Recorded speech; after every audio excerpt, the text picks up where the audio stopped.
Catalyst principle, ये बहुत important principle है and this principle predicts a lot of things and this principle is let me just tell you one thing about this principle. किसी भी reaction में अगर कोई reaction को बहुत ज्यादा फ्रूटफुल बनाना होता है ना, तो everybody is like Le catalyst principle apply करके we should try that particular reaction. अब बात करते हैं कि प्रिंसिपल कहता क्या है. तो एक एग्जांपल लेते हैं, then we'll study that. Suppose एक रिएक्शन ए है, वो बी में कन्वर्ट हो रहा है. ठीक है, ए इज कन्वर्टिंग इनटू बी. अब ये रिएक्शन, लेट्स अज्यूम दैट ये रिएक्शन इक्विलिब्रियम में है एक दूसरे के साथ. ठीक है, अज्यूम क्या मान लेते हैं. चलो, अब सपोज इसके अंदर मैंने कैटलिस्ट, मतलब हमारे पास फैक्टर्स हैं catalyst, then we have temperature.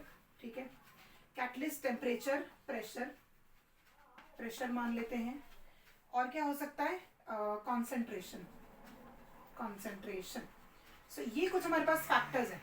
अब ली कैटलिस्ट प्रिंसिपल क्या कहता है कि अगर किसी भी रिएक्शन में, if in any reaction these factors are affected, मतलब एक्सटर्नल, ये एक्सटर्नल फैक्टर्स होंगे ना, अगर ये फैक्टर्स आप इस पर्टिकुलर रिएक्शन में जब डालोगे तो reaction will shift itself in such a motion और in such a direction that the equilibrium is obtained again. मतलब कि सपोज ए जो है वो बी में कन्वर्ट होना चाहता है. ठीक है, ये जो रिएक्शन है ये इक्विलिब्रियम है, और कैटलिस्ट डालने की वजह से क्या हो गया, कैटलिस्ट डालने की वजह से रिएक्शन जो है वो बहुत ज्यादा फॉरवर्ड जाने लग गई. ठीक है, तो इक्विलिब्रियम अपने आप को, या फिर जो रिएक्टेंट और प्रोडक्ट अपने आप को इस तरीके से कन्वर्ट करेंगे that the equilibrium is obtained again. So क्योंकि ये प्रोडक्ट में कन्वर्ट, सपोज ये 10 मोल था स्टार्टिंग में, और कैटलिस्ट डालने की वजह से क्या हो गया, ये 10 मोल और ये 0 मोल था स्टार्टिंग में. हाँ, तो कैटलिस्ट डालने की वजह से क्या हो गया, अचानक से ये सिर्फ 5 मोल बच गया और ये 5 मोल आगे प्रोडक्ट बन गया अचानक से. तो कैटलिस्ट के इफेक्ट की वजह से इक्विलिब्रियम जो है वो अपने आप को इस तरीके से शिफ्ट करेगा कि ये वापस इक्विलिब्रियम में आ जाए. मतलब कि ये वापस अपने 5 मोल्स जो है वो रिएक्टेंट, मतलब रिएक्शन बैकवर्ड स्टार्ट हो जाएगा, ताकि ये वापस 10 मोल आ जाए और ये वापस 0 मोल आ जाए. तो देखो, वापस इनिशियल इक्विलिब्रियम की स्टेट मेंटेन हो जाएगी. So this is exactly the literal meaning of le catalyst principle. आप कितने भी external, you add any external factor to the reaction, the reaction will shift itself in such a direction that the initial equilibrium of that particular reaction is maintained again. This is the meaning. Now, अब ली catalyst का बात करते हैं कि ये तो पूरा का पूरा, ये तो प्रिंसिपल है. ठीक है, ये पूरा का पूरा प्रिंसिपल है. इसका एक बहुत अच्छा एप्लीकेशन ये है कि वो रिएक्शन की डायरेक्शन को एक्सप्लेन करता है, और उसके साथ साथ आप कितना ज्यादा अच्छी तरीके से यील्ड लेकर आ सकते हैं वो एक्सप्लेन करता है.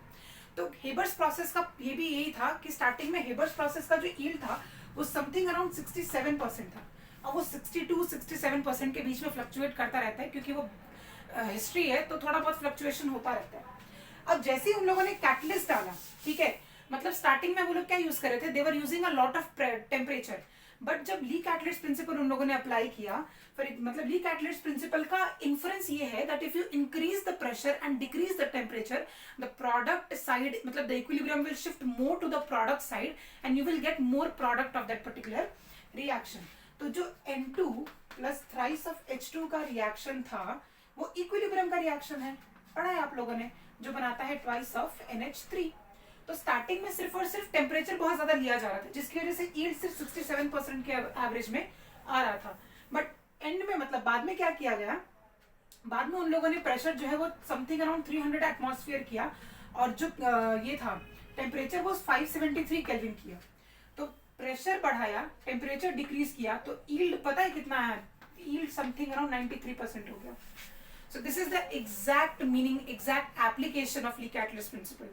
Lee Catalyst principle की वजह से क्या हुआ कि लोगों को समझ में आया that increase in pressure and decrease in temperature will yield more product, and that made this particular reaction more fruitful.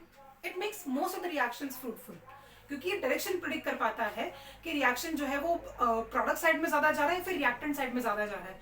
और जो रिएक्शन जिस भी एक्सटर्नल फैक्टर का इफेक्ट हम लोगों को प्रोडक्ट के लिए ज्यादा मिलेगा, हम वही यूज करेंगे ना, हम उसी चीज को मैनिपुलेट करके यूज करेंगे. Because at the end of the day we want more product and not the equilibrium to shift into the reactant side.